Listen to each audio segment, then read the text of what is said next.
Hello, everyone. How is everybody doing tonight?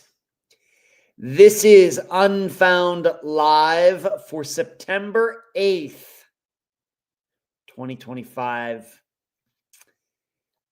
As I continue to say, I don't know where the days go. It seems like we just got together. But a lot has happened since we last got together, and I'm going to go through all of that tonight.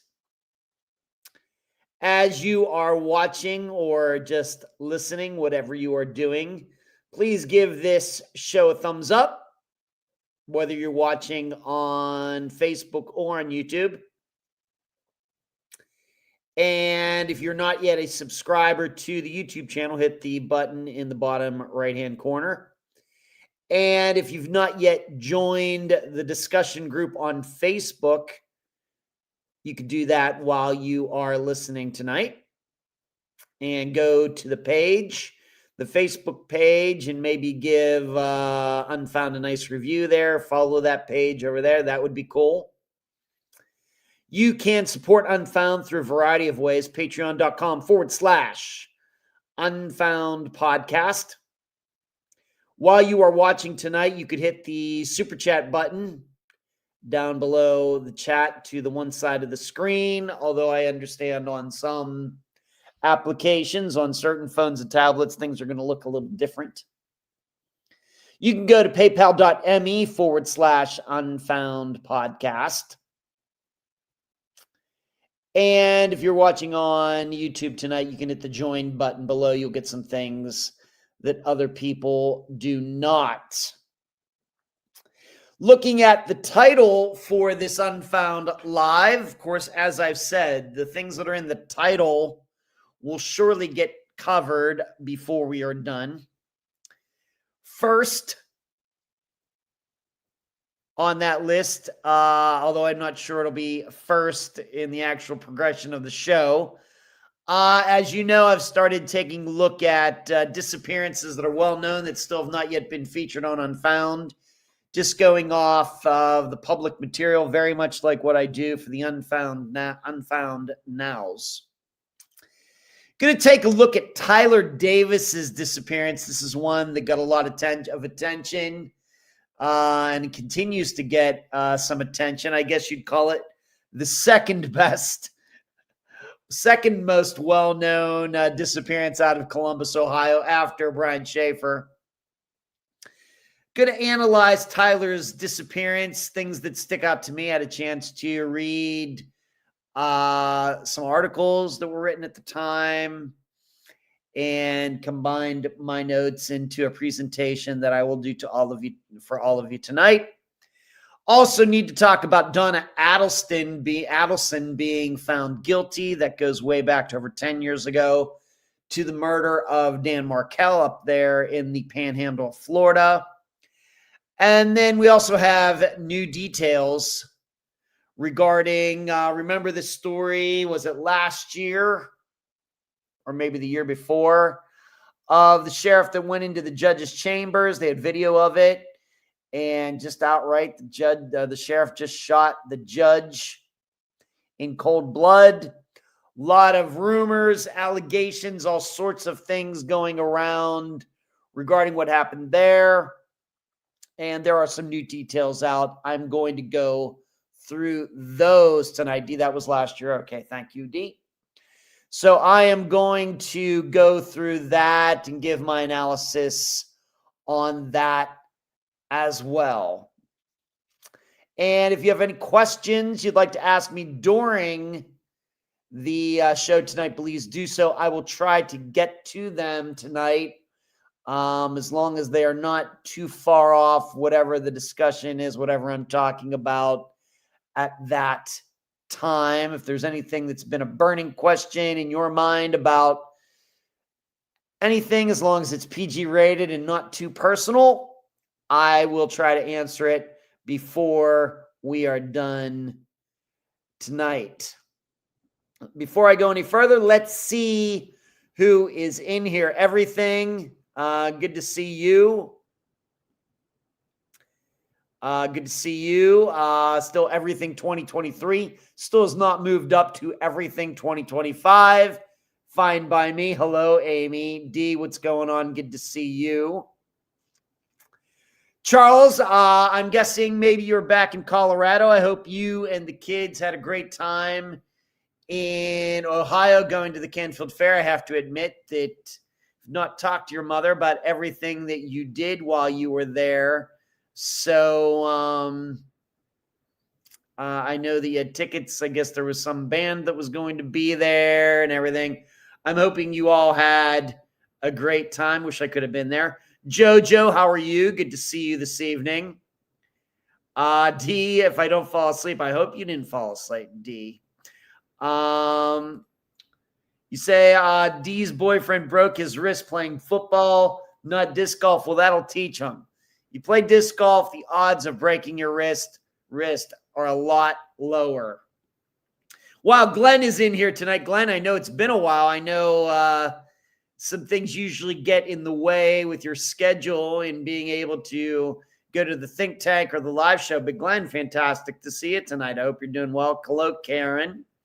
What's going on? And Jay, wow, since 2017, I used your podcast to get through my 8-hour drive from Santa Cruz to Las Vegas, where I was a poker player for 4 years, winning over 100K. If not for you, I wouldn't have done it. Wow.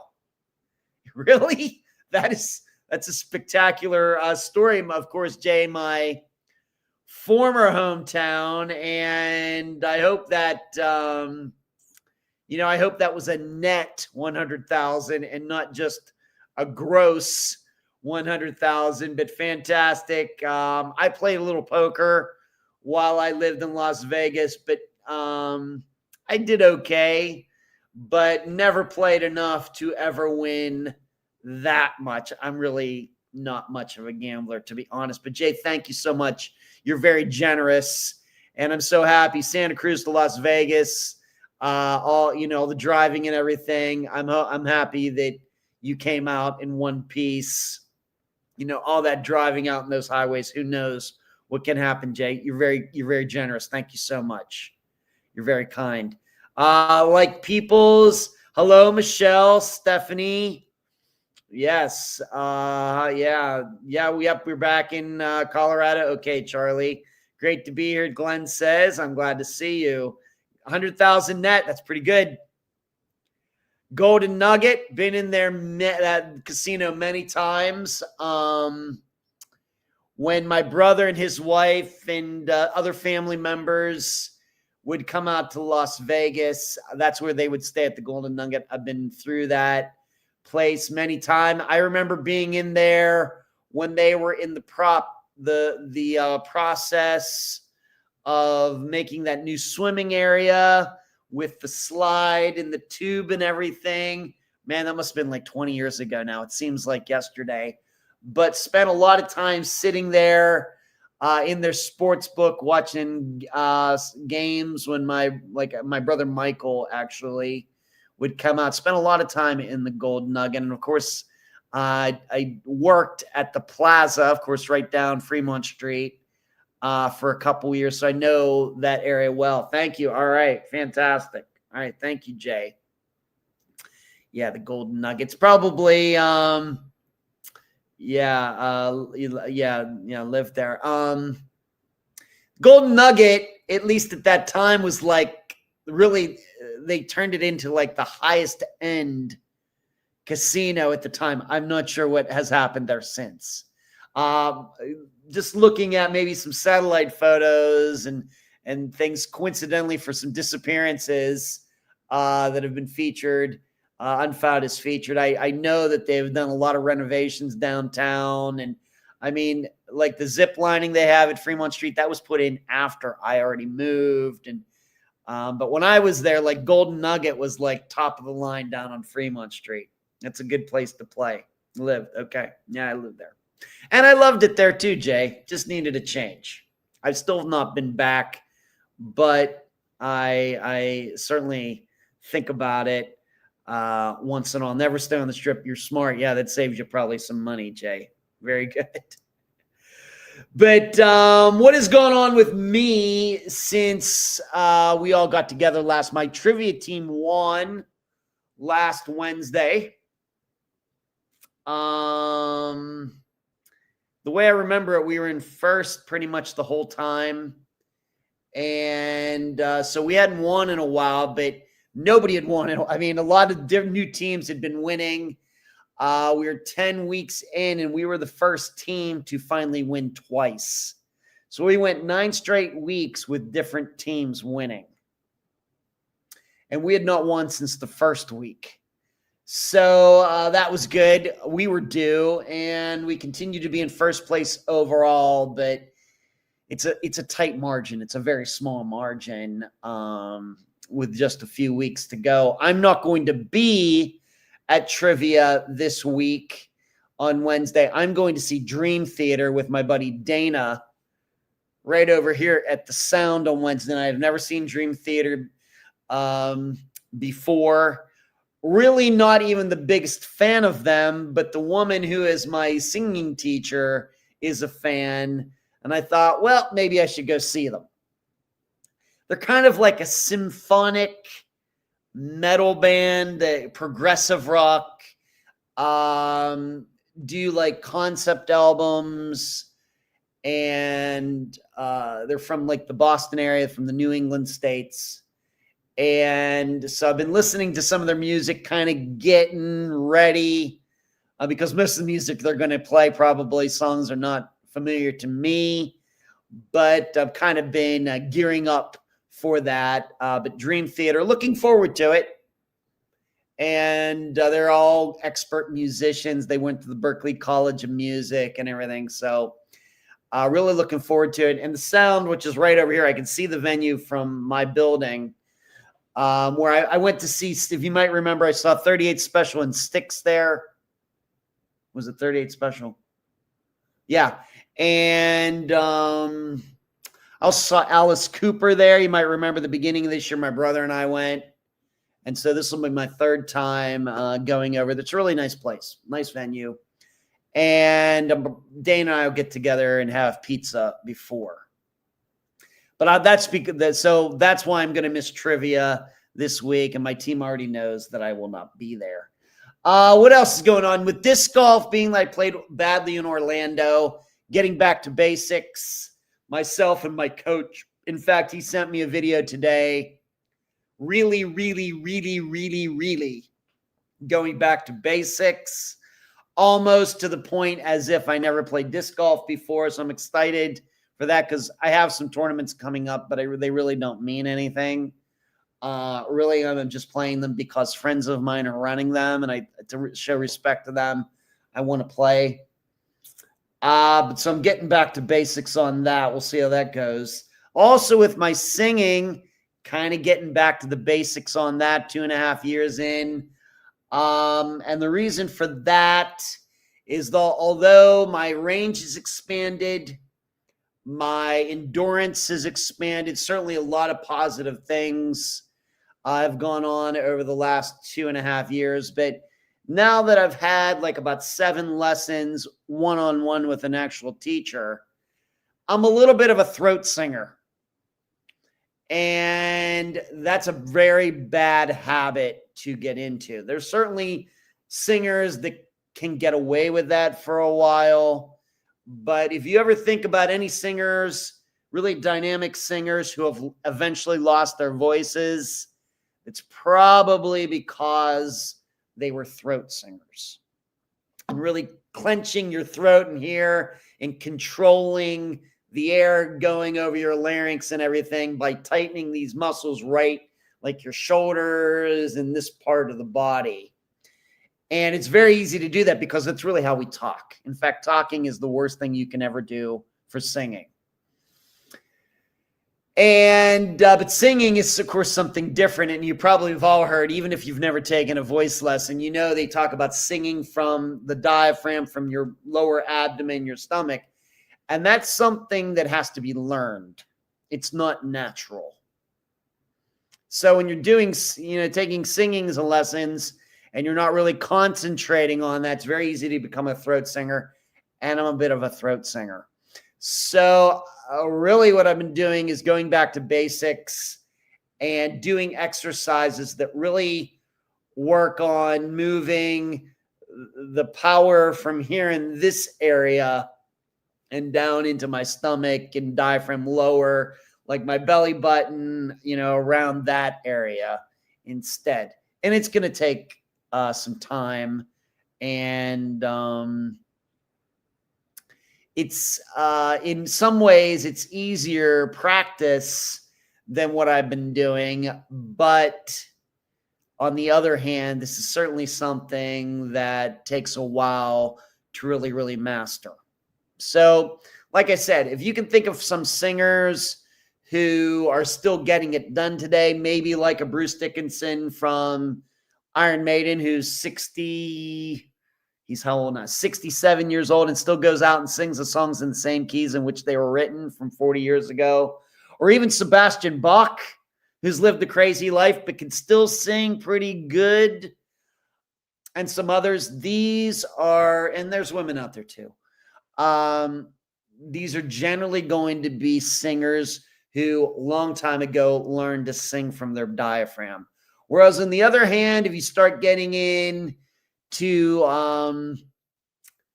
some singers that have lost their voices, kind of like Klaus Meine from Scorpions has had voice problems. David Coverdale from Whitesnake has had voice problems, and others like that.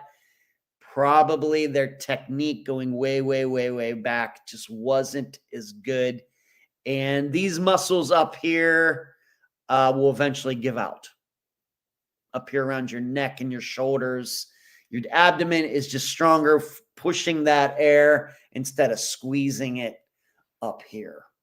So I want to do this the right way. So it's been a lot of weird exercises that I am surely not going to show you now.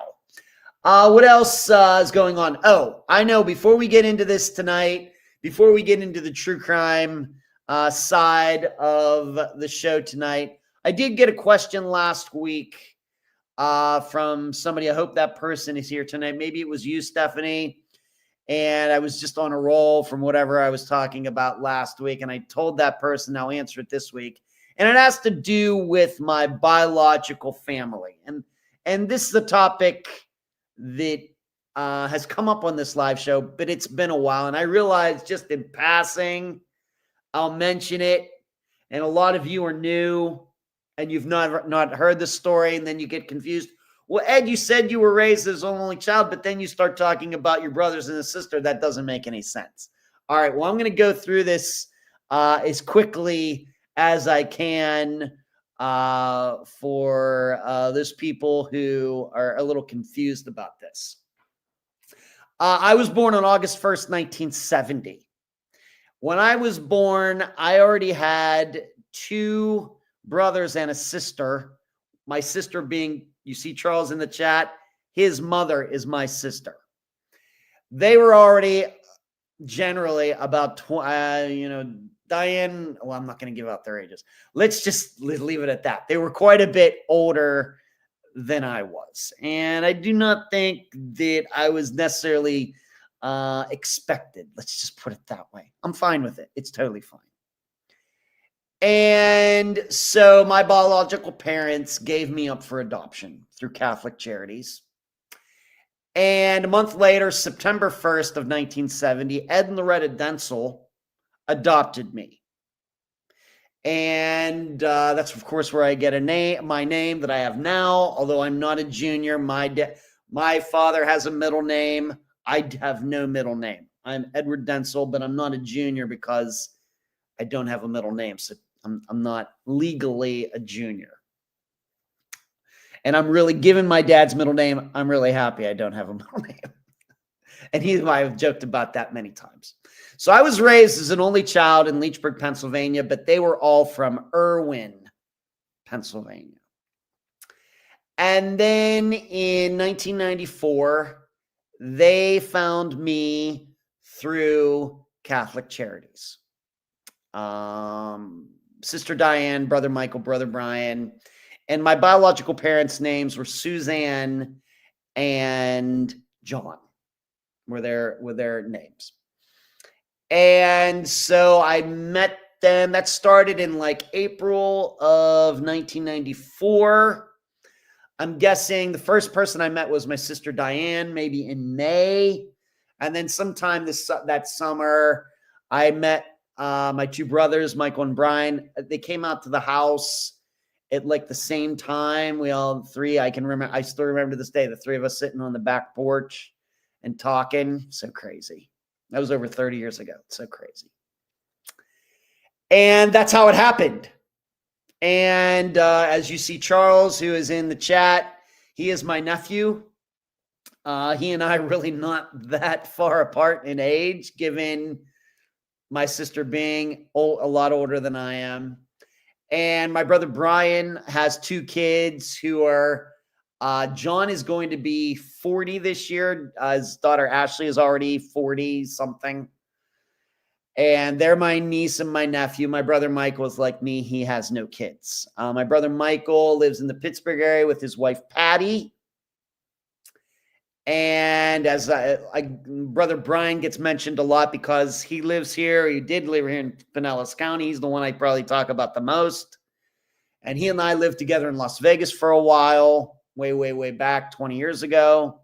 And then he moved here. And he's the one, and his wife, Laureen, they're the ones in the RV going around the United States. They're going to be back here at the end of the month. And then my sister, Diane, and has her husband, Jim, and they live in Canfield, Ohio.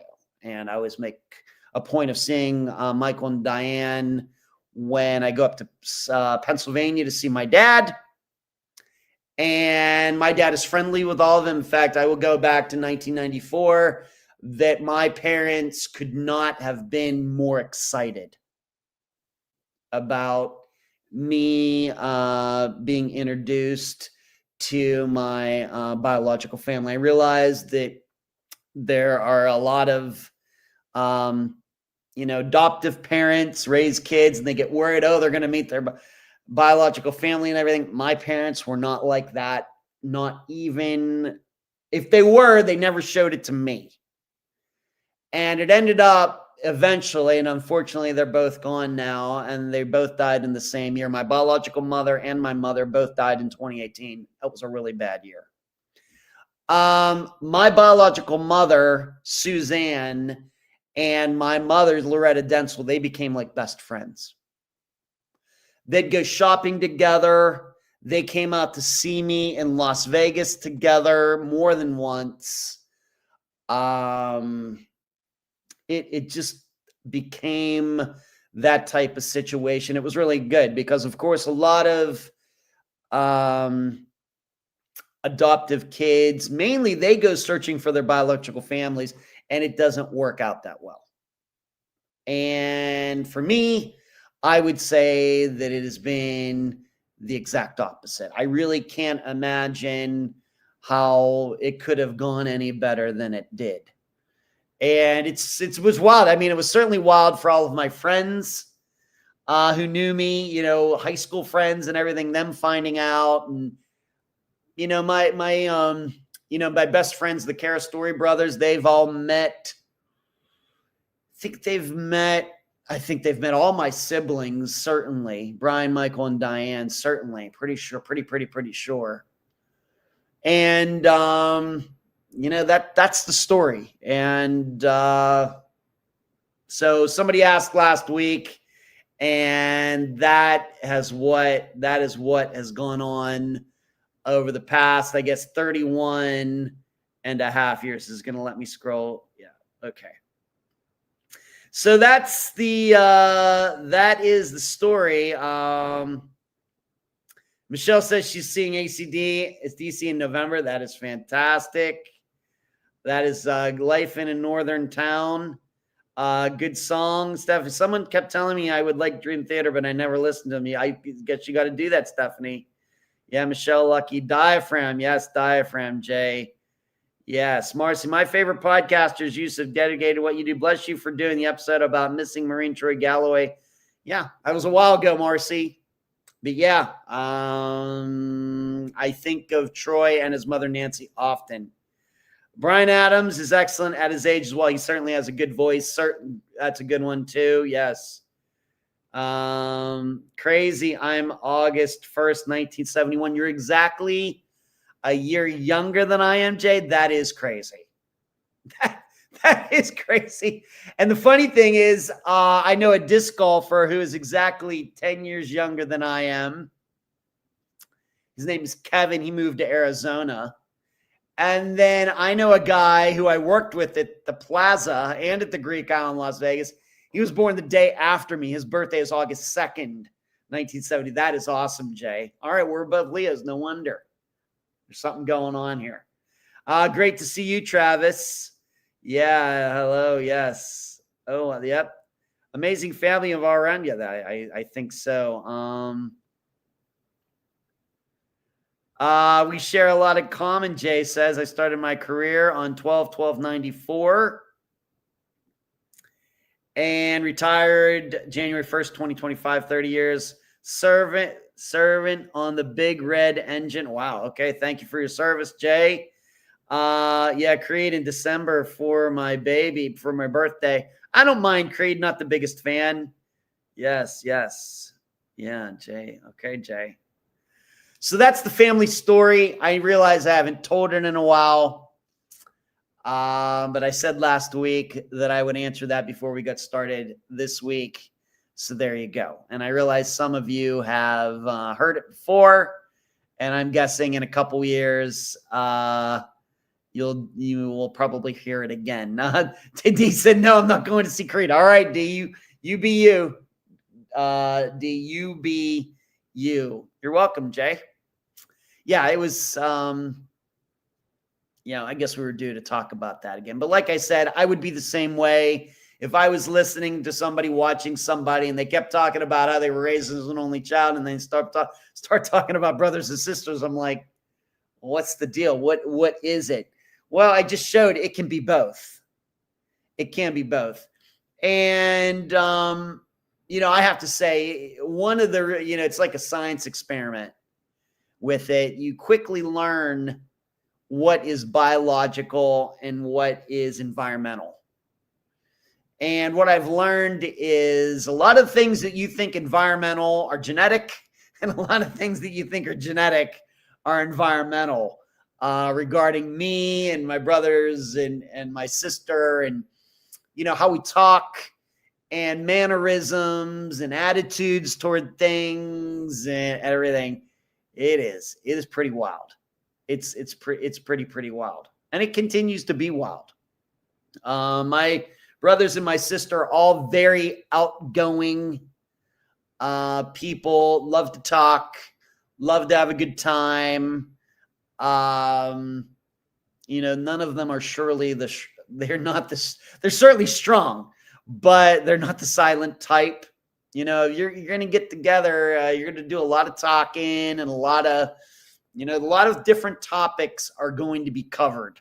And when you get together with my biological family, that is certainly true. All right, let's get to tonight's agenda. And I'm going to start right with the first, and I should say one more thing, that my brothers and my sister have absolutely, even though I have my best friends who aren't family, certainly my brothers and my sister have certainly become, very special to me, very close to me. And I realized that I was not raised by their parents, my biological parents and everything. But, I know for me that really doesn't, mean anything. They're just brothers and a sister now. That's the way I look at it.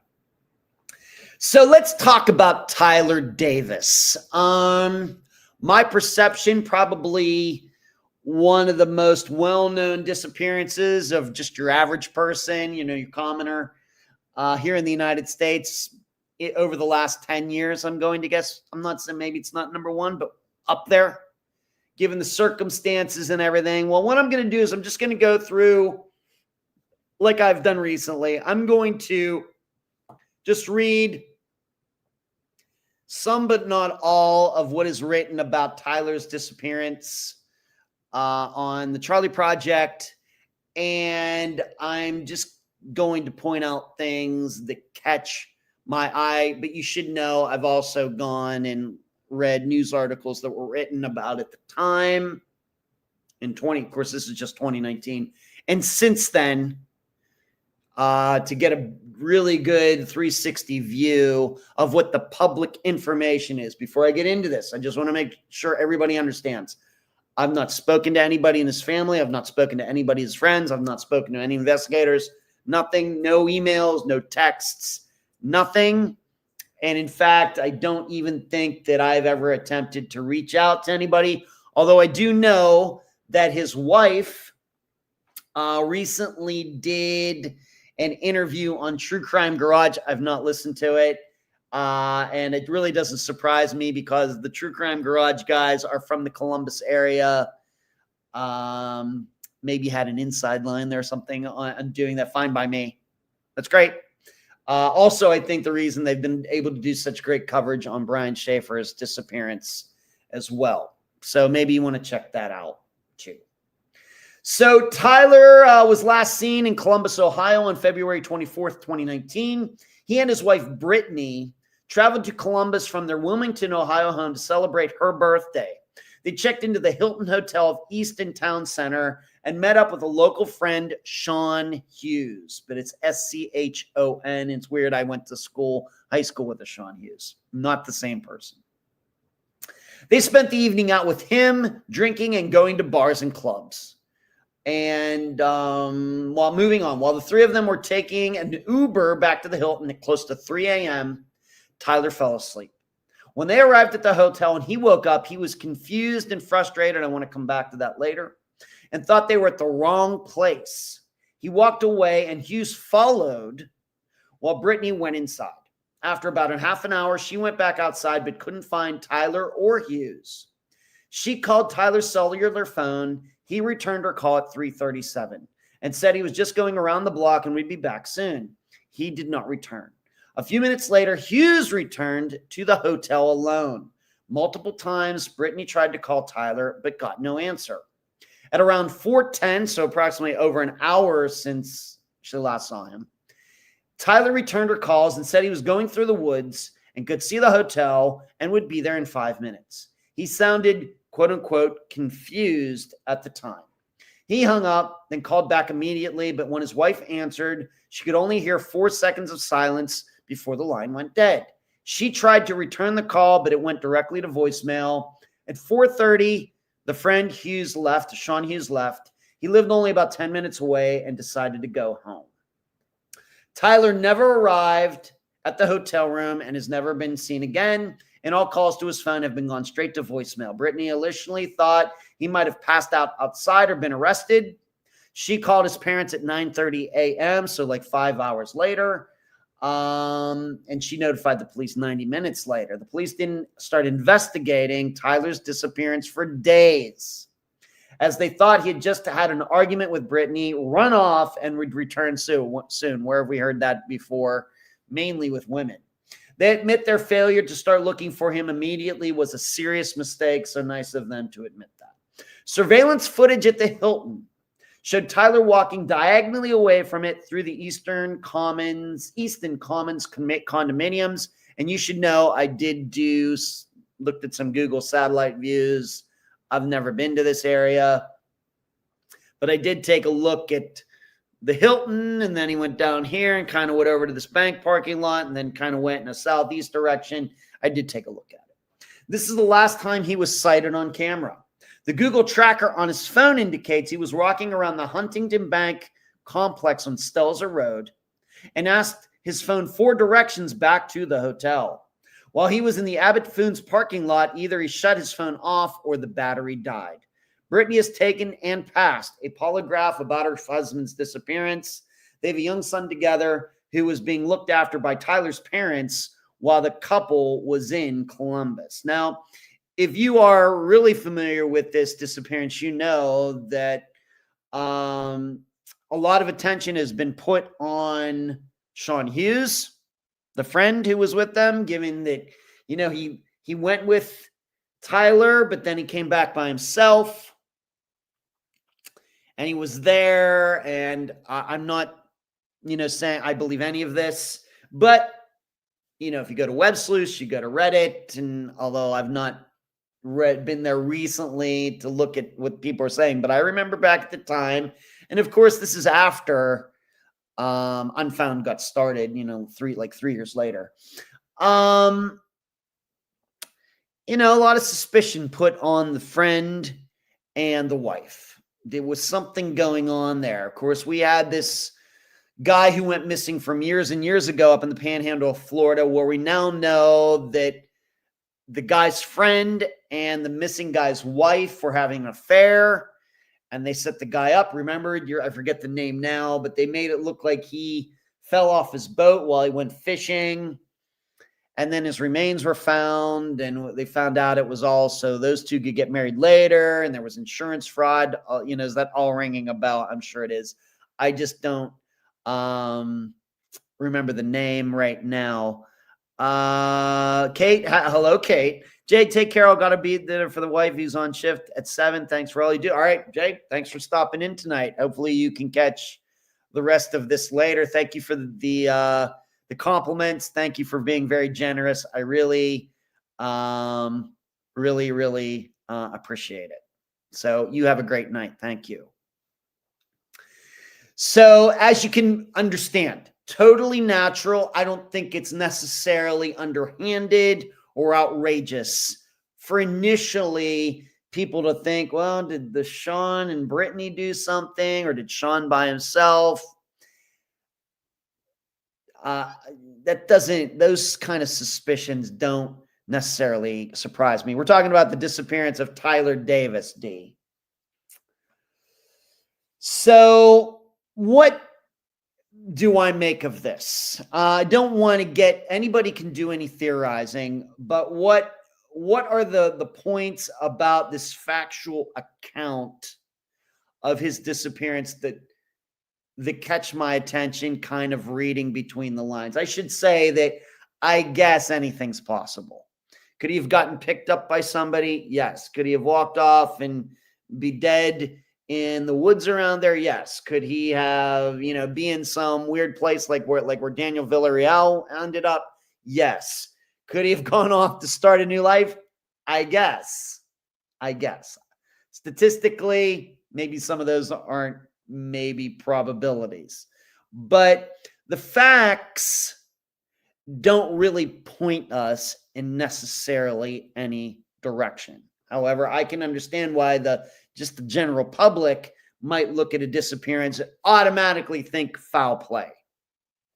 Whereas hopefully, if you've been listening to Unfound long enough, you're thinking about foul play, but you're also thinking about all these disappearances that we've featured where it turned out it looked like foul play or something, and then the person is found usually deceased, and we know that it wasn't. Maybe like an Esther Westenbarger, some type of disappearance like that.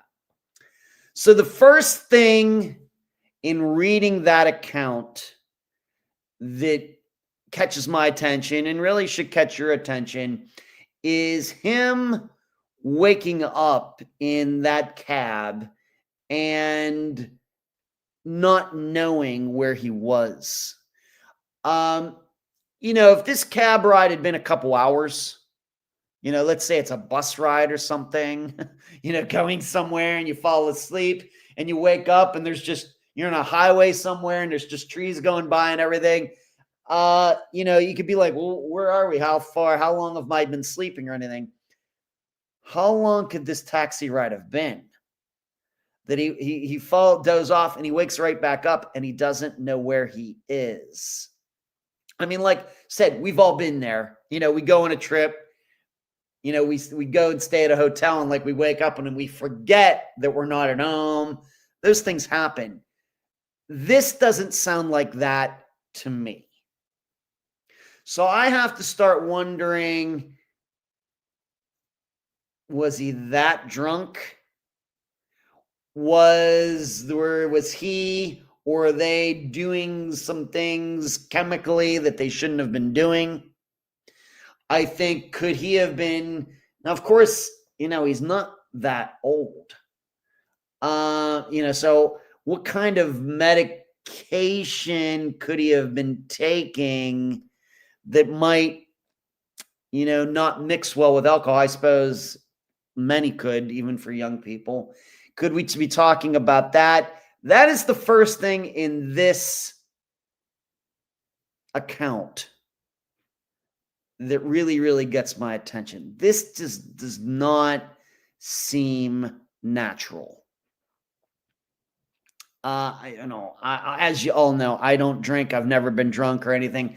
But back in my days when I was the designated driver and, we'd go from Grove City down to Pittsburgh and I'd do the driving and some of my friends would get liquored up and I'd be sober and driving the back. We actually got pulled over once.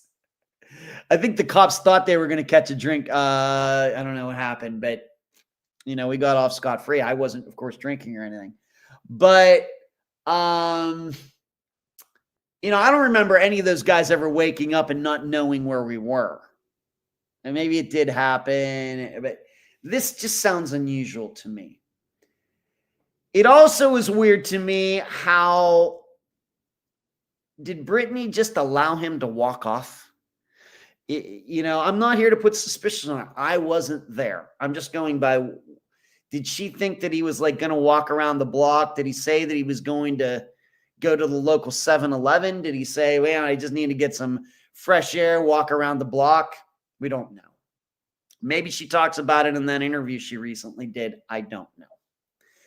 But it's also what would be helpful, being that the story is that Sean like went after him. Did they go together? What was that conversation? I can't find that anywhere. It doesn't seem that, at least to this point, maybe once again, maybe it's in that other interview that she recently did, because my impression is that Tyler Davis's wife doesn't do many interviews. That's my impression. But what exactly were Sean and Tyler talking about? Were they actually together? Was Sean out there looking for him and couldn't find him, and then he came back thinking that Tyler had already returned and he wasn't there, then he went back out again? I don't know. So we need to better understand those very precious minutes of him waking up, being disoriented, and then, as it states here, and I read this other places too, just to read this again, he was confused and frustrated, and he actually thought they were at the wrong hotel. I mean, how much was he drinking? But I think it's some very, very precious minutes there between him waking up and acting like that, and then to the point where the Uber stops at the hotel and Brittany goes one way and the guys go the other. That time frame, to me, every single second of it needs to really, really be understood. So there's that. And hello, sounds like Chance Engelbert D. Okay, popping in to say hey from a rainy campsite at Winfield, Kansas Music Festival. Hello, Lisa. How are you? I'm sure whatever kind of music it is, I wouldn't like it, but I'm hoping you're having a good time. Now, moving on. As far as Sean Hughes, many are suspicious of him. I see no reason at this point. I realize that there have been stories out there, speculation theories. Well, how do we know that, Sean, he did eventually leave? How do we know that, he didn't lure Tyler, into his vehicle or something? What are we talking about here? I would say, on the strength of Brittany 6 years later going on a podcasting and doing an interview, tells me that she had nothing to do with this. Of course, that doesn't mean that Sean didn't have anything to do with this, but once again, to me, it sounds a little too complicated. not saying it's impossible. It's certainly conceivable. But it just seems unlikely that he would have anything to do with this. Now, of course, we need to also understand, just in case, how long was it planned that they all were going to meet up that night? I will tell you something as a single guy, and it does sound to me like Sean was there. I don't know his sexuality, none of my business. But as a single guy, I don't know how many times I've been invited to celebrate one of my friends' birthdays, and it was just me and that guy and his wife. I'm not saying it's that. Maybe it happened like in Las Vegas once with my buddy Brad and his wife Andrea, but that sounds to me to be fairly rare. So I'd need to also know a little bit more about all of their relationships and all how this came together in the first place, just to see. Moving on, the next thing we'd have to consider and really, really understand is that this phone situation. Now, to go back and read that to you, it seems like, if he was drunk, he was able to use his phone, was calling her once again. Well, three of them were taking an Uber back. Okay. She called Tyler's cell phone. He returned her call at 3:37 and said he was just going around the block and would be back soon. Now, if you go and look at the, the pings that they were able to do on the phone, he was, to try to do this on screen. Everybody watch, please. He's at the hotel, and it seems that he went, what would that be, west, and, he went he went like in a southwest direction this way through these apartment complex. And then he went in a northwest direction over to like this bank area. But then he went back the other way, went back southeast past the apartment complex, and his phone last pinged in this place, in this parking lot called Abbott Foods, which I don't know what it is. But it's called Abbott Foods. Big building, has a big parking lot. Are there a couple retention ponds or man-made lakes in the area? There are. But I think we can safely say if he was in one of those, I think he would have been found by now. I think. Because they're very, very public. They're right there by the parking lot. It's that kind of situation. So he said at 3:37 he was just going around the block. So I guess he was around the block. It does seem, according to the pings, that he was telling the truth. That he was kind of going around the block. So we have to keep that in mind. So he wasn't that drunk. He did return, but we have to remember long after that, Sean Hughes returned to the hotel alone. Not sure. I could not find anything anywhere as to what the conversations were between Sean and Brittany when he went back. Maybe she says them, like I said, maybe she says in the podcast. I guess I'll have to listen to it. But in addition, multiple times, Brittany tried to call Tyler, but got no answer. However, so like a half hour after that one conversation, he did return her call, said he was going through the woods, could see the hotel, and would be there in 5 minutes. A 5-minute walk, just your average person, is only it's like a quarter mile or something. It's not... 5 minute, you don't go very far in 5 minutes walking. And if you're a little disoriented, of course, it's probably going to be even closer than that. But he said he would be there in 5 minutes, giving the impression that he was very close. Of course, he didn't go back. He said he sounded confused. So once again, he said he was taking a walk around the block before, but now he's confused again as to what he's doing. And obviously, it was not the hotel he saw in the distance, because he never made it back to the hotel. And so the analysis that we have to do here is he hung up and called back immediately. But when his wife answered, she only heard 4 seconds of silence before the line went dead. Now, what we would need to know here is what exactly were Tyler's phone tendencies. I'm guessing he had some whatever, some sort of Android or iPhone at the time. What were his uses regarding it? How often did he use it to the point that it was really, really low on the battery?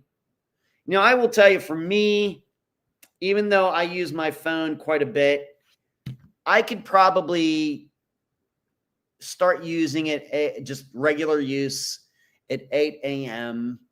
And I could probably go 24 hours before I would have to plug it in again. So we'd need to know more about Tyler and his phone usage and how low was the battery. Did Brittany think? When was it? Could she? What were his pattern of using his phone, plugging it in, charging it, and all of that? That would be very helpful, because we have to start figuring out, is it a coincidence or not that his phone went dead? Did it go dead because the battery went dead? Or did it go dead because he turned it off? Did it go dead because he threw it into the water somewhere? Did it go dead because he got frustrated with it and put it on the ground and stomped on it? We don't know why it went dead. But it is noteworthy that after that, of course, he went missing. It's like everything was fine. Then he's trying to call her back. We have 4 seconds of silence, and then the line went dead, never to be used, never to be heard from again. What do we make of all of that? What is the most likely scenario for all of that? I will tell you that given that he was confused, given that, he seemingly was trying to get back to the hotel and wasn't making it, given that they said that he did try to use a map or something to walk back to the hotel but wasn't back there, I could easily see if he had a few in him and the phone wasn't doing what he wanted, he could have just chucked that thing into the dark. And wherever it hit, destroyed it. Of course, I know searches have been done. That hasn't been found. But on the other hand, if he threw it into one of those retention ponds that I mentioned before, not going to find it. Zero. See, you could drain it. If you want to drain those retention ponds, okay. All right, I'll give you that. But otherwise, I have to be very open to the idea of that the phone wasn't dead, that he might have done something with it that he shouldn't have. Being in a state of being confused, lost, drunk, in the dark, ticked off because he's trying to get back to the hotel. I mean, I've seen people throw phones and get mad at phones and throw phones and everything out for simpler reasons than those. So it's something that I have to be open-minded to. Hello, Marty. Good to see you. Mary Jane, who walks around the block when staying in a hotel? Well, I don't know, Mary Jane. A lot of people do that in Orlando. I mean, I was just over there and, in that hotel row over there, a lot of people walking the streets. Of course, there's a lot of things to do, miniature golf and everything. I don't know. So we have to start figuring this phone situation out. What were his patterns with it? Was it charged? Why could it have died? Now, what seems unlikely to me is that he's walking along and gets attacked, and in the process of that attack, the phone gets harmed or something. That seems unlikely. I think that if a phone is going to get destroyed, it's probably going to be on purpose in that situation.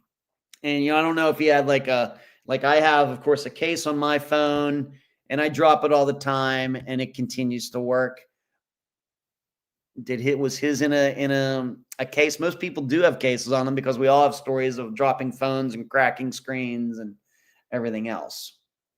Think something else we have to really, really understand is it was February in Ohio. Very unpredictable time of year for weather in Ohio. You could have weather that could get into the 60s, or you could get a foot of snow in Ohio around that time. Wide range of possibilities. And he was out there. I read that he had a flannel shirt on. I'm going to guess it was long sleeved. I didn't write this all down here, but I will tell you that probably not the most proper dress if you're going to go out at night and stay out for several hours. But on the other hand, he wasn't in shorts and a t-shirt either. So it's somewhere in between. So if you're going to ask me, was it possible that he could have, hypothermia could have taken over? I don't know. We have to remember this is happening in like 3 to 4 in the morning. I mean, the sun in February is going to be coming up in just a few hours. So we have to remember whatever happened, and people might have been going to work. I don't forget what day of the week this was. But, with people with more cars would have been driving around. Of course, nobody saw Tyler. So whatever happened in those dark hours. And I just don't know if it would be possible for somebody to have hypothermia affect them that quickly in that area wearing what he was wearing. Maybe eventually. But in the course of just a few hours, it seems unlikely. But you do know of other disappearances where I think weather certainly played a huge factor in a disappearance for cold reasons or hot reasons. It just depends.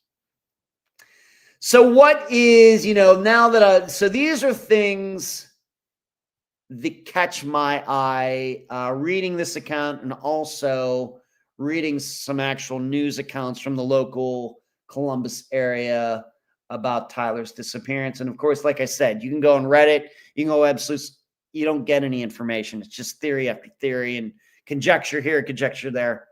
It's not helpful. It's not helpful. So I would say that foul play, could he have been walking around there and somebody drove by and saw a drunk guy walking along and lured him back into a car? Yeah, it's conceivable. It's conceivable. I don't think that there are any facts to rule that out.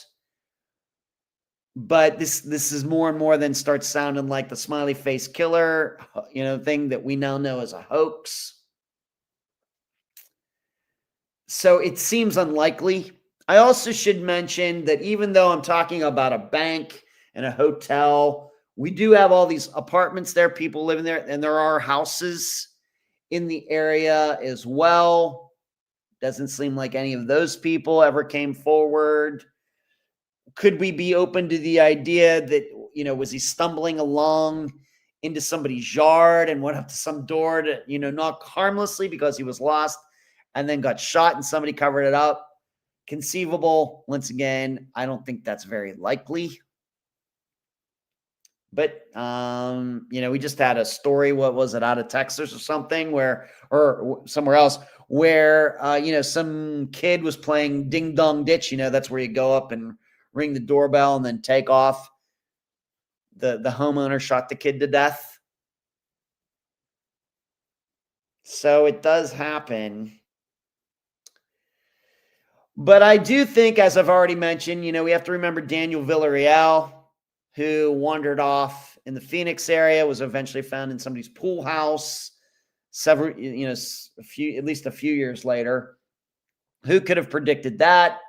In Texas, we can't forget Caleb Harris, where that was an Unfound Now episode. We now know that for some reason at 3 a.m, he had ordered food, and for some reason he wandered off and ended up in under a manhole in a sewage system. And I realize that there are people out there who, still have the belief, well, he got put there and everything. I think that's crazy. These weird things happen. So I think that's where I am. I have to believe that the reason that Tyler Davis hasn't been found, I don't think his wife had anything to do with it. I don't think Sean Hughes had anything to do with it. Once again, I don't think there are any facts to rule them out.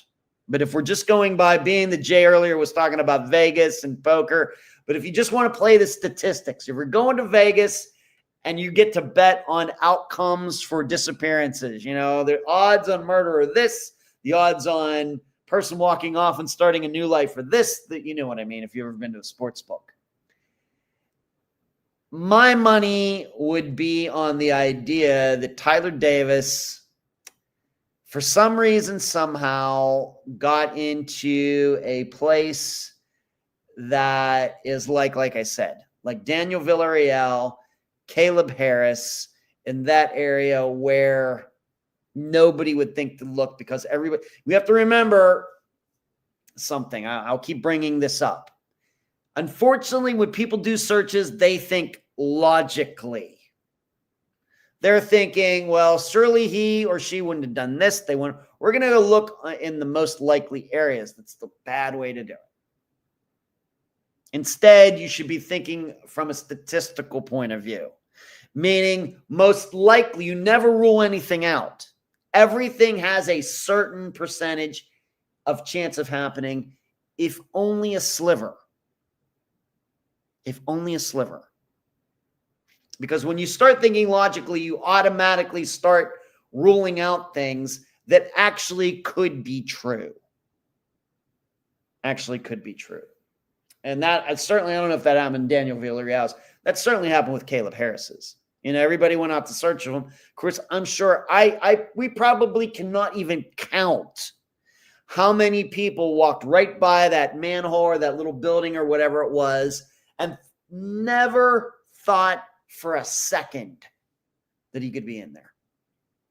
Because they had a lot of searches. I think that his friends and family did a really good job in publicizing his disappearance and getting the word out there, and it was national news, and people were volunteering to go help out.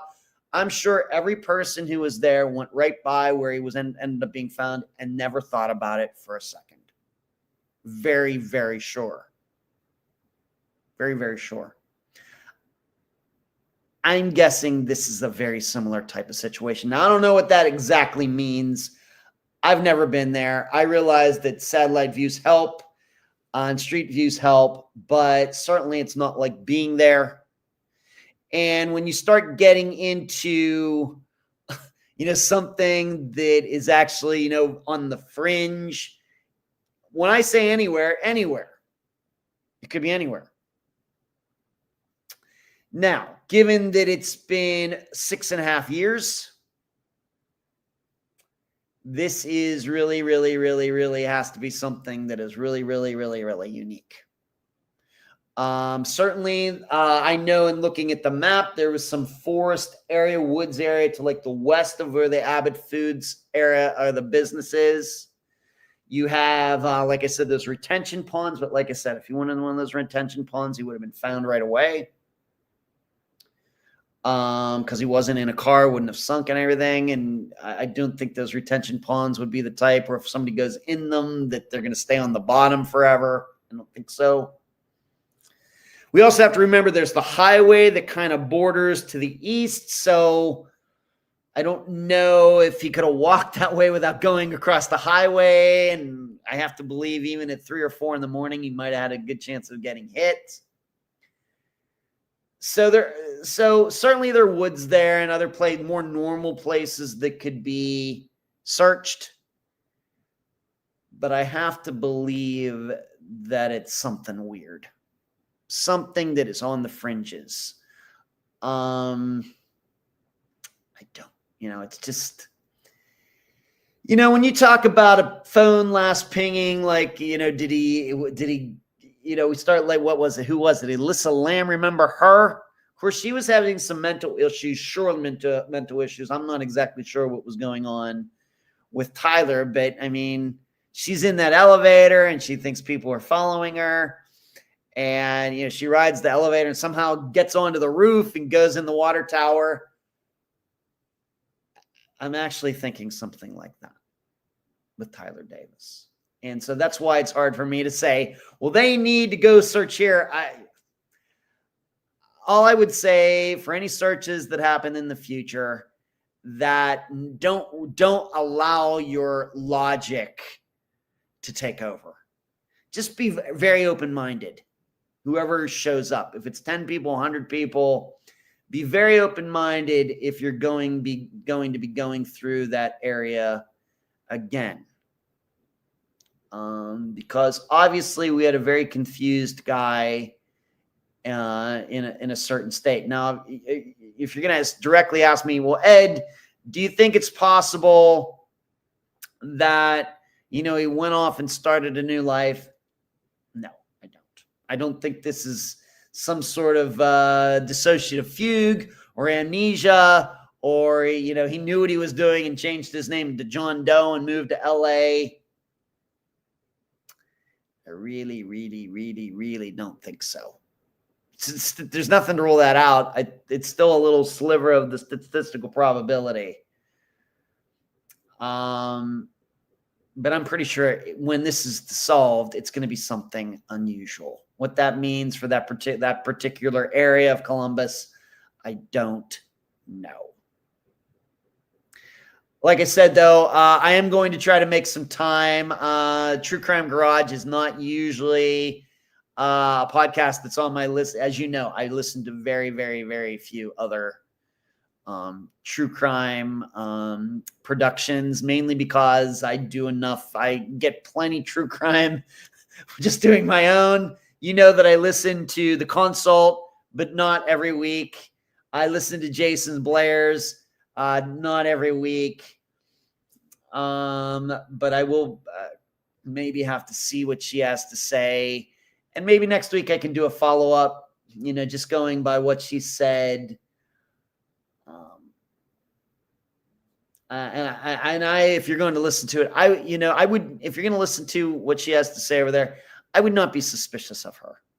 I think she really, really, really deserves the benefit of the doubt. Even though I know some people out there are not inclined to do that. So that's my analysis. There's certainly things that need more fleshed out. I could not find any of these points out there. Maybe Brittany covers it with True Crime Garage. Hopefully they asked her some good questions. But these are certainly questions that if she were to talk to me, these are certainly questions she would be getting from me, but I don't think anybody's surprised by that. Stephanie, I was just thinking about Alyssa too. After she was found, people were coming out with all sorts of logical theories about how she ended up there when her actions weren't logical to begin with. Right. That's exactly right. Why are you trying to attach logic to somebody who obviously was not seeing reality for what it was? Remember, logic is relative. We think that logic, you know, is this over universal, substantial black and white thing. It's not. It's not. What's logical to me is not logical to you. Even in our daily choices and what we choose to do with our lives and everything else. We use our own logic, but logic is not something that is set in stone. In addition, whether we look at Tyler Davis or we look at Alyssa Lamb, I'm sure in their minds, whatever they were doing, it was logical to them.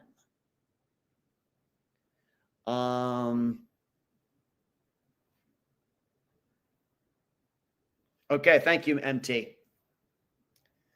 What's this podcast about? I was just talking about Tyler Davis, Crow. So this was actually a replay of an interview from 2019. So I guess that she has not done any media recently. Okay. Thank you for clarifying that, MT. But going back to what I was saying, you just don't know what is in these people's heads. But I'm inclined to believe that they think that they're acting logically, even though the rest of us are looking at what they're doing and say, that looks crazy. But to them, it's not crazy. I think this is a hard concept for a lot of people to understand. Well, he wouldn't have done that because that makes no sense. Well, you know, I really try to stay away from the common sense and stuff. The only thing I really try to apply that to is when people are actually trying to get away with crimes, because the only logic there is they don't want to go to jail. And so you can apply that logic to the situation. But when it comes to missing people, whether it's foul play or not, we think it's foul play or not, it's really hard. We can only guess at what's in their heads. And really, in the end, we could be totally wrong. Even with these ones that are solved. Esther Westenbarger. Yes, she ended up in her car in a retention pond, but we don't know why that happened. Was it because she was drinking and driving? Maybe. Did she have some sort of heart attack behind the wheel? Maybe. Was it because she was just driving too fast? Maybe. Did she fall asleep? Maybe. She's suicidal? Maybe. We don't know.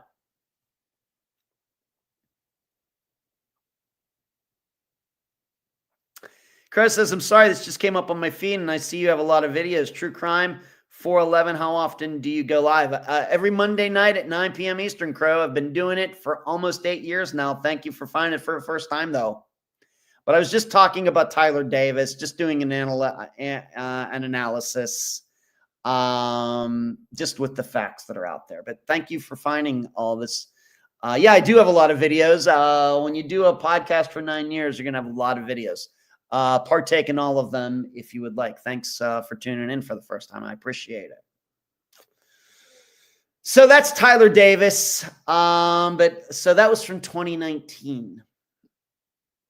Okay. I have to put that on my agenda. Okay. Let's move on. Really want to touch upon something very quickly that's not on the list, but I'll have plenty of time to get to those other things.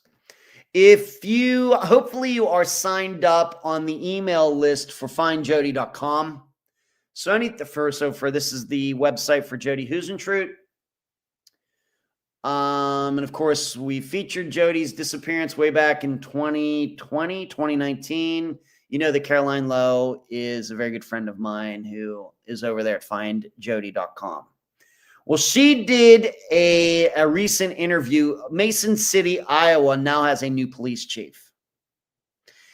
And he had only been on the Mason City police force for just a few weeks or a month, going back to 1995 before Jodi went missing. So he's been in the Mason City Police Department for all these years, like 30 years, and now he is the police chief.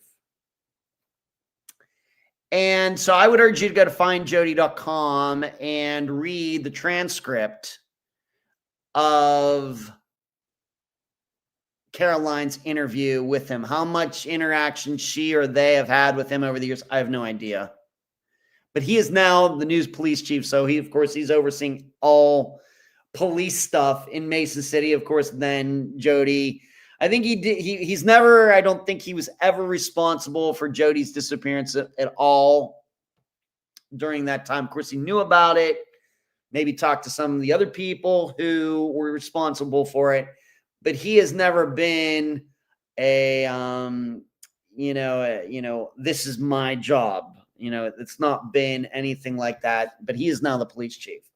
So I would urge you to read the interview. For the most part, it was good, but I was really dismayed by the final part of it. And I don't have it written out word for word here, but at the end, Caroline asks him a question about, we've covered a lot of stuff. Is there anything else that you'd like to say? Anything we haven't covered here? Anything you'd like to tell the public or whatever else? And I can't believe he went here.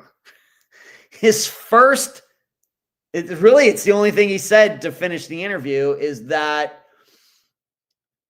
he criticized social media for bringing up the idea that any police officer who worked for Mason City was responsible for Jodi's disappearance. In fact, let me just, I guess I have to do this. Let me read exactly what he said. And like I said, it's very unfortunate. That's really all I can say. I'll just read. So let me find it here. The question was, is there anything we haven't touched on that you'd like to get out there? Now, I realize some of you don't know Jodi's disappearance as well as I do, so I'm going to have to fill you in on some information here in a moment. His answer: I'd like to address those who post social media junk, suggesting that the reason this hasn't been solved is because the police department was directly involved in Jodi's disappearance. He says, I never witnessed that. I do not believe it to be true. I have seen how hard the investigators over the years have worked on this. They've put their own appointments and stuff on hold to go out of state to chase down leads. Again, I see the social media junk, and I do not believe it to be true. Well, does he not? I'm not sure, but does he not realize that the reason this is even talked about is because of one of Mason City's own police officers bringing it up? Now, I realize, years and years ago, social media is different than it is now. I realize that. And of course, the internet was just starting when Jodi went missing in 1995. And certainly, Web Sleuths comes along in the early 2000s, and when did Reddit come along? And I realize there's been a lot of speculation and conjecturing about what happened to Jodi. But my perception is that the idea that the police department had anything to do with her disappearance was really not a major thing until a particular police officer came along, and that her name was Maria Ohl, O-H-L. Is that ringing a bell for anybody out there? She, as a former police officer from Mason City, was the one who made the public allegation that police officers were involved. It wasn't social media that started it. It was one of Mason City's own. Now, granted, I think that she had resigned or got fired or whatever else by that time. But this happened in 2011. Now, granted, Facebook was around in 2011. But when it comes to TikTok and Instagram, and of course, them having the big influence that they have now, what I would say to the police chief is the reason that it's a topic, and I'm not even saying I believe it, the reason it's a topic is not because of social media. The reason it's a topic is because of one of Mason City's own police officers bringing it up. What do you expect us to do? Not talk about it? Forget that? Not report on it at all? It's not junk. I mean, it very well may be junk in that it is a lie. I'll give him that. But it's certainly not junk that we comment on it and analyze it and just try to decide for ourselves whether it's true or not. Maria Ohl may be the craziest person to ever walk the earth, but she was a police officer for Mason City.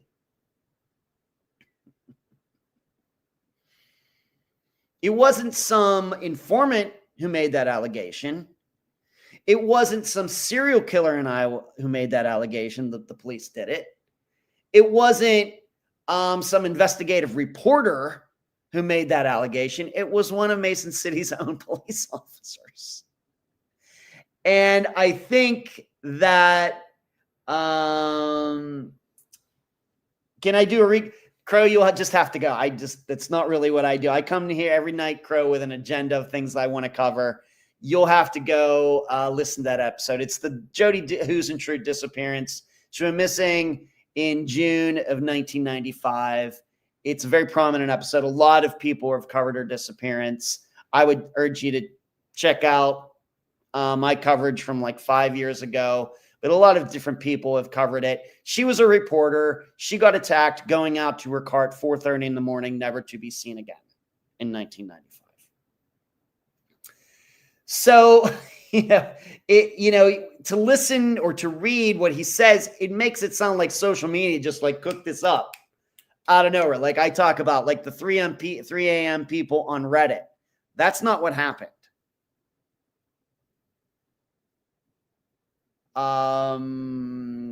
Does he not realize that? I mean, I don't forget these things. I know some people do. I don't forget them because I know what he means. I know when he says social media, I know what he means. He's probably meaning somebody like me or John Lorden or Marissa Jones or whoever else, the guys at Generation Y or wherever else.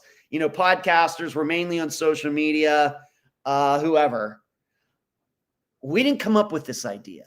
Maria Ohl came up with this idea. Now, she may be a liar and everything else, but she was your police officer. Just remember that. So you go to Find Jodi. I would urge you to read. Go to findjodi.com. It's the most recent article there. I would urge you to read the entire interview when you have the time. So let's see what everybody is saying here. Rockford. Hello, Rockford. A little late tonight, but Davis feels like a Caleb Harris, Alyssa Lamb, Brandon Lawson type case. I bet he's close and on spot. That's what I said. Love it when two people think alike. Right on MT. I thought Brittany did a nice job and sounded credible. The criticisms she got is uncalled for, in my opinion. All right, so that's an old article. Okay. And Crow, thank you. Gifted 10. Wow. All right, Crow. I appreciate it. Thank you, Crow. New person.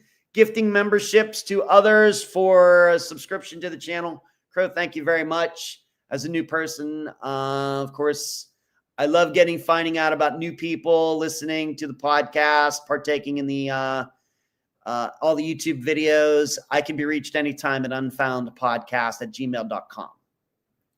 So there you go. So go to findjodi.com, find the interview that Caroline did, and check that out. Moving on, I want to talk about Donna Adelson. Of course, this is the murder of Dan Markel, law professor from Florida State. He came home one day. People were waiting for him in his driveway. He was shot in the garage of his driveway, or the garage of his house, murdered. And it took a few years, but they finally tracked down who did it. And we now know that people within his ex-wife's family set this all up.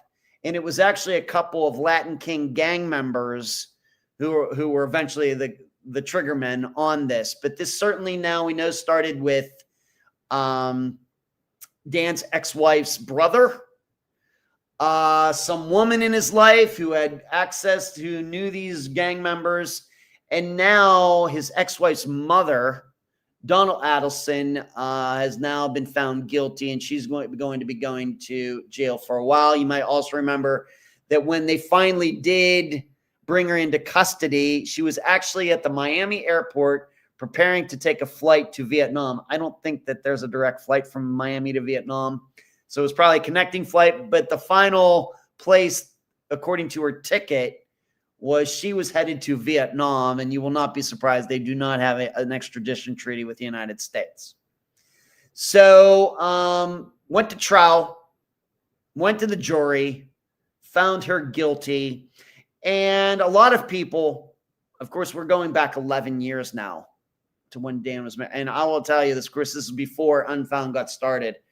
Man, when that happened, I was following every piece of news going on Web Sleuths. It was a murder that really caught my attention, and for whatever reason, not because it was from Florida, but guy comes home and gets shot in the garage of his house. I think, it's just the rarity of it, probably. But she's been found guilty. And so the only two people, I think, in the ex-wife's family who have not been charged with anything are actually the ex-wife and her father. And I think, I'm not even sure that her parents are still married. It very well may be that Donna is married to some other guy now, and it's a stepfather. It's not even the ex-wife's biological father. I'm not sure about that. But Donna's husband is still walking around a free man, as is the ex-wife. And if you forget, the reason this all got started was because Dan and his ex-wife, they had 2 kids, they get divorced. They're up there in the panhandle of Florida. The ex-wife wanted to move back down to the Miami or South Florida area, which, if you don't know, is like forever away from the panhandle. It takes like 11 hours to drive like from Miami to, up to to Alabama. I mean, it's Florida, not the largest in square miles, but it's very, very long. And Dan wasn't going to let her. They had a certain custody arrangement. Now that they were divorced, had these kids, she was not allowed to take them down there because that, of course, would be very inconvenient for him. And he fought her and won. And the prosecution's thinking was that, well, that ticked her family off, and her mother, Donna, hatched this plan with the son and these people to kill Dan. So immediately the ex-wife and the kids could move back down to the Miami area. And that's exactly what happened. Now the big question is, though, is the ex-wife eventually going to be? Is she the next? Because we have to remember that Donna was a free woman. Her son goes to trial, is found guilty. The woman in his life is found guilty. The shooters are found guilty. Well, she was walking a free woman at the time. And now she's going to jail. And is this the end? I will tell you that Donna and Harvey are still married and then love Wendy's parents. All right. Thank you, Donna. Thank you, Lisa. Thank you, Lisa, at the music festival. I really have doubts. I'm not maybe surprised that, it didn't take too long to find out that Wendy's mother was hell on wheels. And I think that's the reason from the very start that a lot of people thought, well, she surely had something to do with this. To me, this sounds like a plan that was hatched behind Wendy's back. And maybe somewhere down the road, had they all gotten away with it, they might have told her. Because I have to admit that if I were in Wendy's place and my mother came to me and said, hey, we're all ticked off at your ex-wife. We're going to knock her off up there where you live. I think that I would have told my mother, Loretta Dentzel would never had done anything like this. It's even funny thinking about it. That I would have said, why are you going to do that? Do you not know that that's going to make me look like I was involved? You're going to get him shot at his house, and I live in the area, and you're going to have these 2, gangbangers do this and everything. Do you not think that that's going to make me look suspicious too? Why would you do that? I think that Wendy, at the very least, would have said, if you're going to do that, do it somewhere else. Don't do it where I could be implicated. This is why I think that really Wendy, she might have suspected after the fact. But I don't know. I have doubts whether she really knew about it beforehand. She might, like I said, in the 2 years it took to catch those shooters, it might have occurred to her. Of course, she did go back down to Miami and live with her family again. Maybe she kind of got an idea. Of course, she didn't go to police or anything, so that makes her not the greatest person.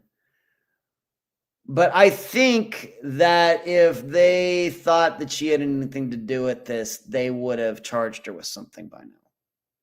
I could be wrong. Let's see what everybody is saying here. Yes. Once again, thank you, Crow. You're very generous. Barbara, wouldn't you think the ex-wife knew this was going to happen? Are you serious? Amy, I am serious. I am serious. I am. I realize people have really been following the trial and everything else, but the reason that they pulled this off is of course they were not successful. The reason they pulled it off the way they did is because all of them thought they could be disconnected from the murder. All of the people involved who have gone to jail are all from the Miami area. And my guess is their thinking was nobody's going to suspect all of us because he lives way up there and we live way down here.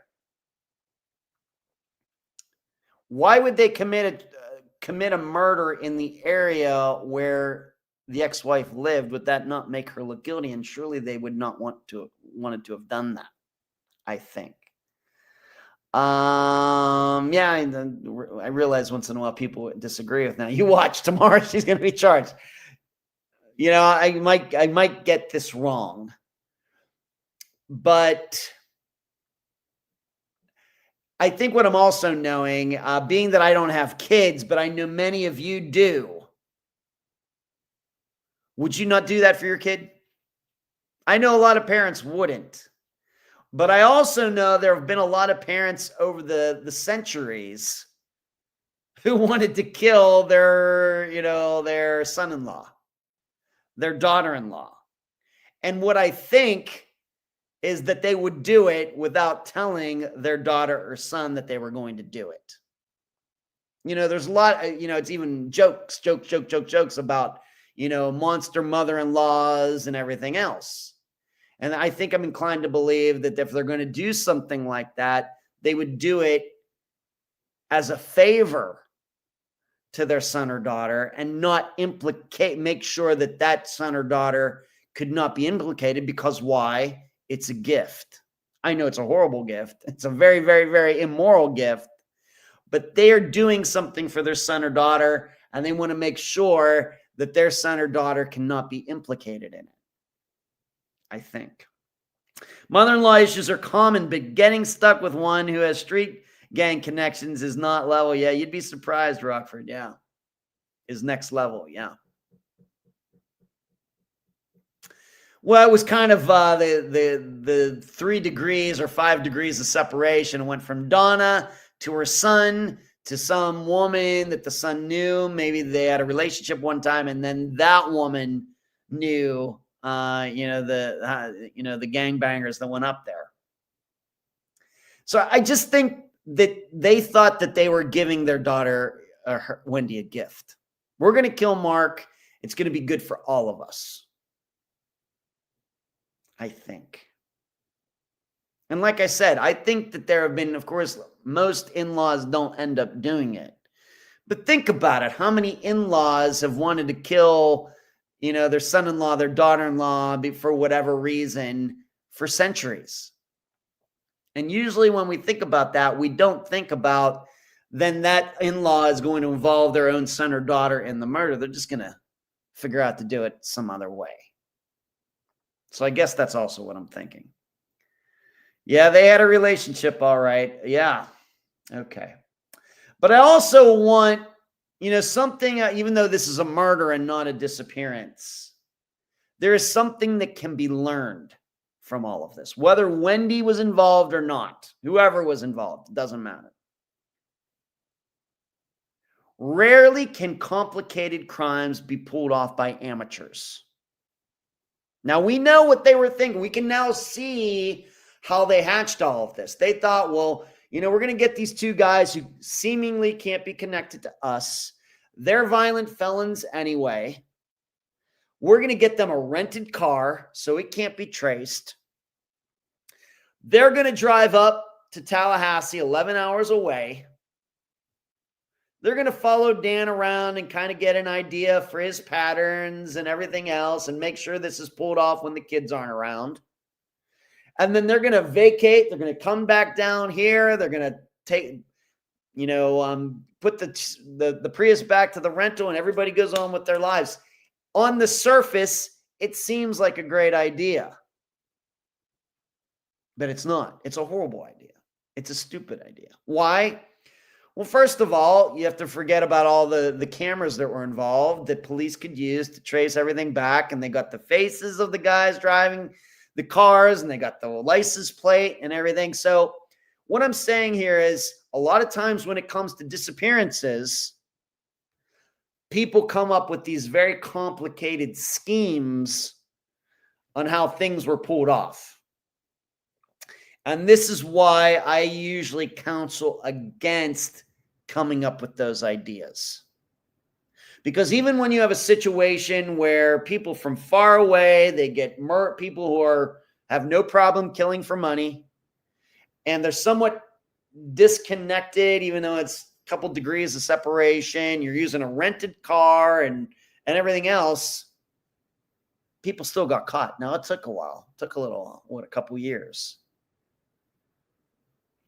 This is why I'm going to keep saying, when you start thinking about theories for disappearances, whether you think it was foul play or not, if you want your prediction to most likely be right, be correct, and we all love being right, it's best to keep it simple. Because people who try to do complicated things, distances and farming out the murderer and everything else, too many loose ends. Too many. Remember this for disappearances, please. And in fact, you know how they should have done this in retrospect? You know what they should have done? They should, when Dan would have been home alone one night, they just should have, when it's dark out and nothing can be seen, should have just broken into his house and killed him and taken off. That would have been much more likely to work than the plan that they hatched. Doing it in daylight and following them around and everything else, bad. Bad. Should have made it look like a robbery, break in, kill him, steal some things, do not sell him, ditch him in the nearest trash bin, come back down to Miami, and I think his murder would still be unsolved. That would have been the simplest thing to do if they wanted him dead. So there you go.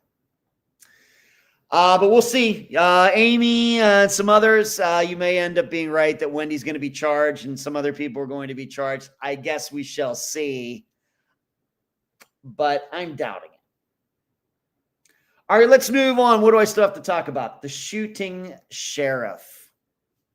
And what do I got? 22 minutes left. All right.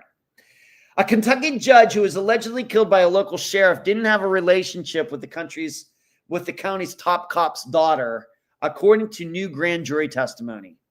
Former Letcher County Sheriff Sean Mickey Steins allegedly shot, well, there's video of him shooting the guy, and killing former Kentucky 47th Judicial District Judge Kevin Mullins on September 19th, 2024, so almost exactly a year ago. The shooting happened following a lunch outing that included Mullins and Steins. Video earlier obtained by Fox News Digital shows Steins entering Mullins' chambers, where he asked everyone else to leave the room so he could speak with the judge privately. The pair talked for around 7 minutes before Steins got up to lock the doors. The sheriff got up to lock the doors. Mullins can then be seen giving his phone, or no, wait a minute.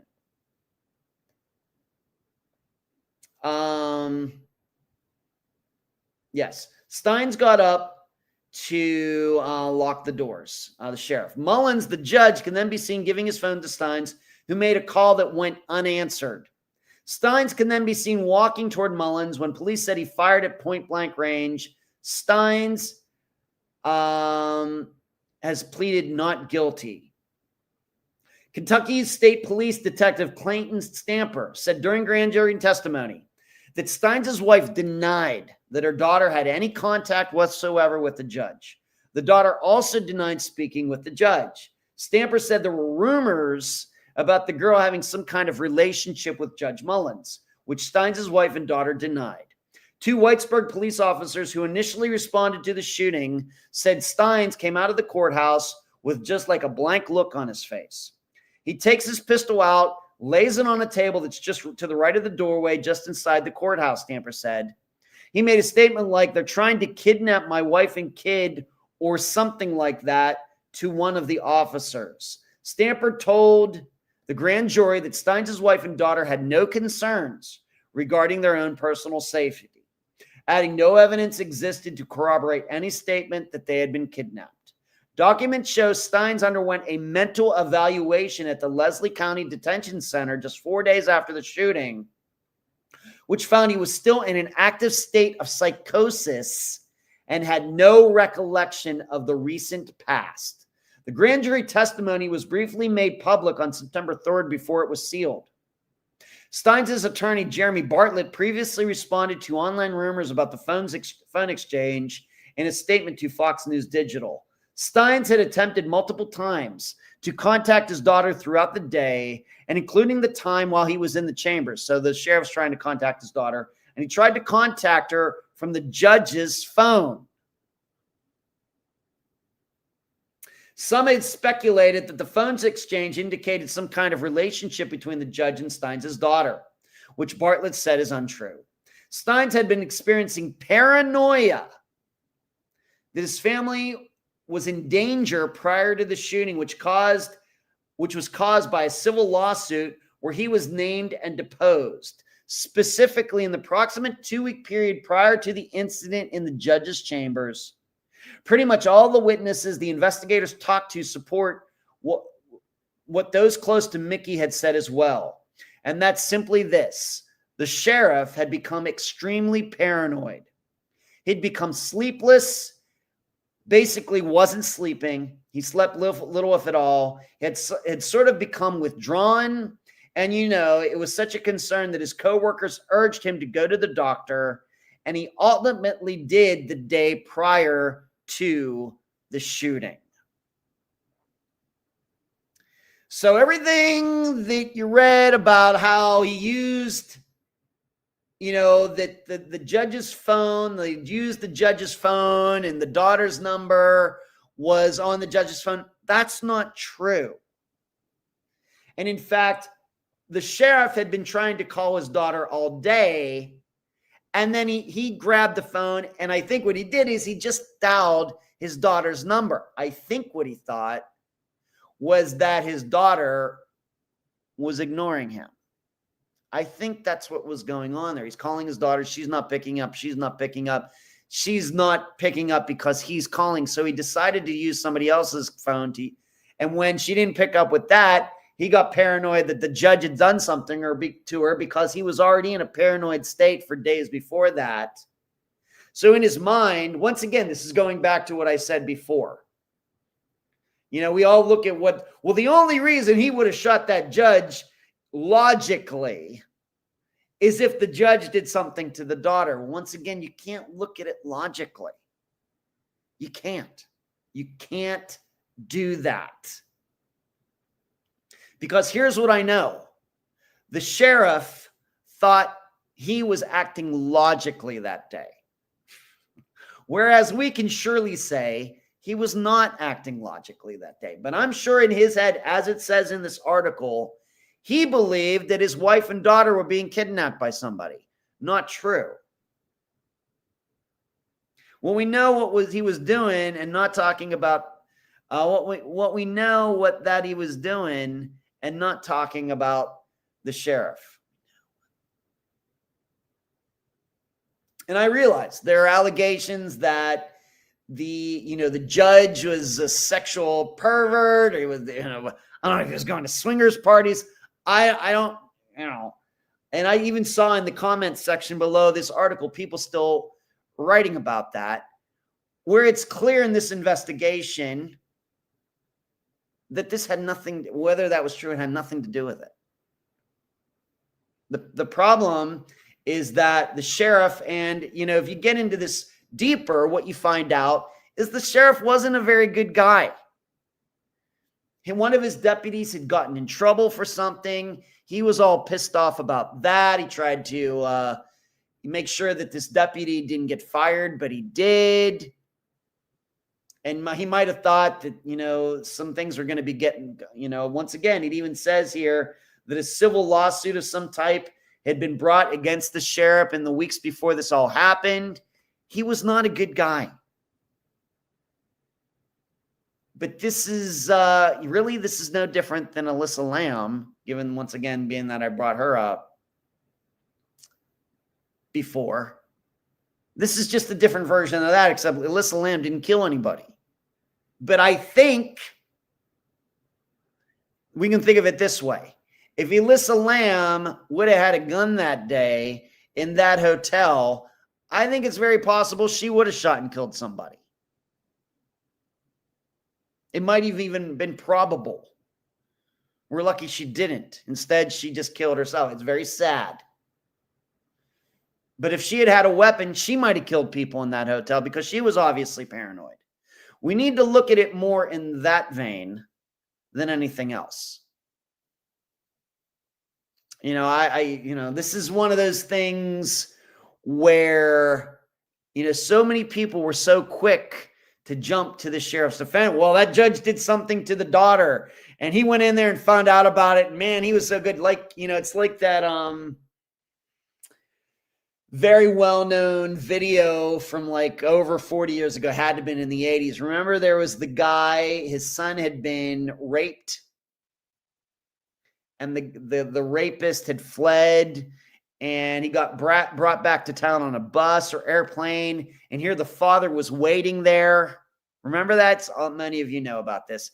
And he was like pretending like he was talking on a payphone or something, and the sheriff or a deputy was bringing the child rapist by, and what's that father do? Goes right up to him and shoots him right in the head. I know a lot of you were thinking it's that. It's not. It's not. And even so, even though I know a lot of people applauded that guy who shot, we shouldn't be doing that. We should not be taking justice into our own hands. You know why? Because a lot of times people get things wrong. There's a reason we don't do, torches and pitchforks anymore. There are reasons. Okay, do you take submissions on cases that are small town and closed? Excellent work. I don't mean to interrupt anything. All I cover, at least for my podcast that comes out every Friday, Crows, are unsolved disappearances. But for topics on the live show, I'll basically talk about anything. So you want to email me, unfoundpodcast@gmail.com. I'll take a look at whatever suggestions you make. I promise you. But even so, I'm really shocked and disgusted. Even back at the time when people were thinking, well, he did this because the judge did something to his daughter. I realize there isn't a jury in the world that probably would convict him of anything, but we should not be putting these people up on pedestals. We shouldn't be congratulating them. We shouldn't be saying, well, that judge got what he deserved or anything else, because you know what? People make mistakes. They think people did certain things and they didn't. And they take the law into their own hands and they end up killing innocent people. That's what happens. And it's all fine until it happens to someone you love who's an innocent person.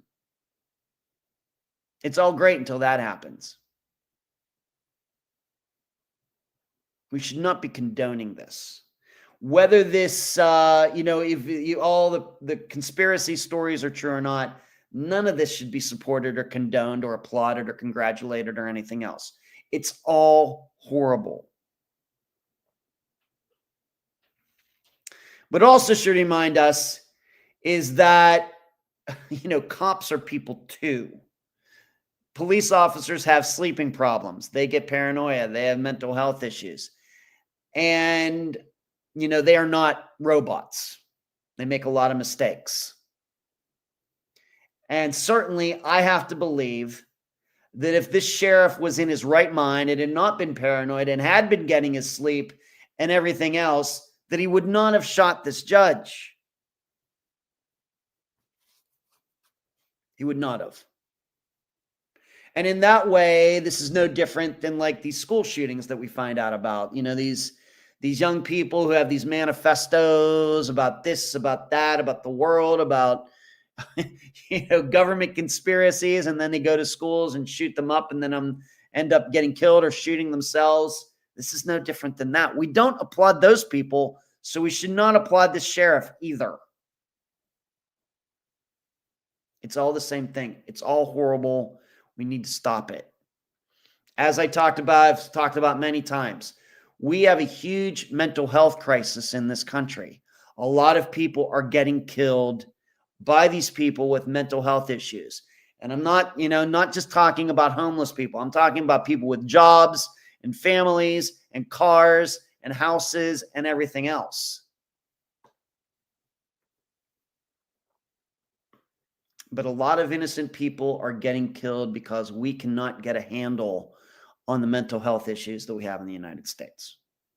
And as I also mentioned recently, this is something that civilizations going back to the old Greek days of Plato, Socrates, and Aristotle, all of those guys wrote about the same issue. What do you do with people with mental health issues who commit crimes?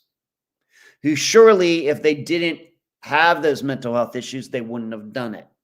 What do you do? And what do you do about the people you know have mental health issues who might be a danger to others, but haven't done anything yet? It's very, very, very difficult. But it's not going to get fixed when we always go to conspiracy land in Kookville by thinking that, yes, this judge had raped the daughter and then the sheriff did this and shot the judge because that happened, and just totally undermining. I don't know what kind of judge this guy is or whatever else. But if the mother is saying under oath in grand jury testimony that the judge never did anything to the daughter, they didn't even know that, I'm going to choose to believe that. If you're going to choose not to believe that, then you better have a ton of facts to back it up and not something that was posted on Reddit at 3 a.m. Because I think too many people want to believe it. This is one of the problems with people, falling into conspiracies and everything else.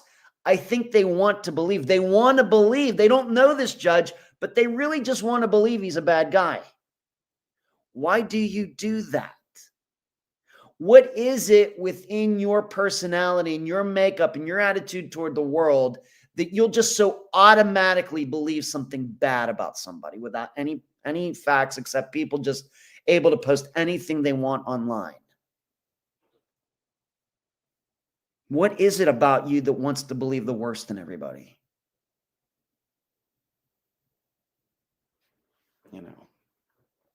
Nobody's perfect. I realize probably you get to know anybody for long enough, there's probably going to be something you don't like about that person. We'll be friends with them anyway. Of course, we all have family members that we love, but we know, man, I can only take so much of that person. But at least for that, you're kind of experiencing these people firsthand and you know it factually. But most of these people are strangers. And people just applauding them getting murdered just because somebody posted, oh yeah, that judge, It's bad. It's horrible. It is a horrible, horrible stain on our culture. Rockford, agreed. There are legitimate debates to be had about some of the self-defense stuff that may or may not go too far, but the premeditated revenge is problematic. It is. Here was a guy, sheriff or not, who went in there not having a grip on reality, and he shot a person who certainly did have a good grasp of reality. Certainly. And I'm sure that judge never saw it coming. I mean, do you really think that the judge, if the judge has really done something to the sheriff's daughter, do you really think the judge is going to sit there in there with the sheriff one-on-one? I mean, really? Would the judge not know if the sheriff asked all those other people to leave the room that he wouldn't see what was coming? It's crazy. D, for me, it's cases after a little bit. I'm not sure what that means, D. So but I have it written in my notes. This is how things get blown out of proportion. People, and the other thing we have to learn is, due to entertainment, we don't have a good idea. We think that when we think about delusional people or crazy people, that, we just think people walking around just, screaming at the sun and the moon. We have to understand that a lot of people have mental health issues or delusional or whatever, but otherwise they seem fine. And only when you really talk to them for a while do you really find out that, man, this person is crazy. You could probably talk to this person about cooking chicken wings. You could probably talk to them about, the football games this weekend and everything else. But you happen upon a certain topic and they'll be like, oh, yeah, lizard people exist. Oh, yeah, man, I've seen them. Oh, yeah, they live in the middle of the earth and they come out through the volcanoes and everything. These are the types of people who are the most dangerous. And I believe there are millions of them. They seem like, oh, yeah, but you just start talking to them and it's just like scratched right under the surface. Oh, this person's crazy. Didn't see that coming. This is probably what was going on with the sheriff. Bad. Very sad.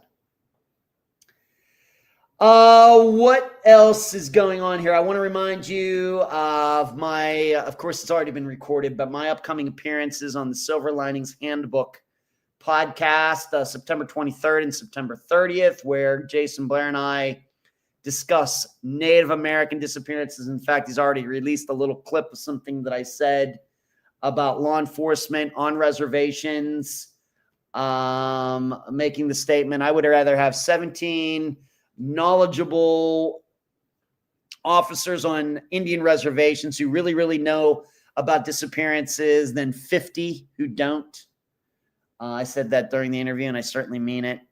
Rockford, for example, we don't want people going after Yellow from the Amy Bradley case. At any rate, isn't having to spend time with a certain interviewer, no names here, punishment enough? Oh, my goodness. Okay. Yes. At any rate, isn't having to spend time with a certain interviewer, no names here. I'm not sure you mean right off the top of my head. I'm sure it'll occur to me once I'm done tonight, Rockford. I disagree about people that seem overtly crazy. The people you need to worry about are the ones that seem well-adjusted but correct. Yeah, yeah. Well, yeah, the people who, yeah, they seem on the surface, but right. No, that's maybe you got me confused. No, I'm certainly of the belief the people you really have to watch out for, of course, it's hard to do that, but the people who are most dangerous are the people who seem sane, not the people who are obviously insane. Yeah. JR. Okay. Yes. Oh, yeah. Gotcha, Rockford. Thank you for not typing the name out. All right, so what are we doing this Friday? I was going to talk about CrimeCon maybe for next week. That was going on this past weekend. Many of you know my attitude toward it, but I ran out of time. Not sure if I'll talk about it next week. If you don't know, I'm not a fan of CrimeCon. I know if you're new people are probably like, oh my gosh, he doesn't like CrimeCon. Yeah.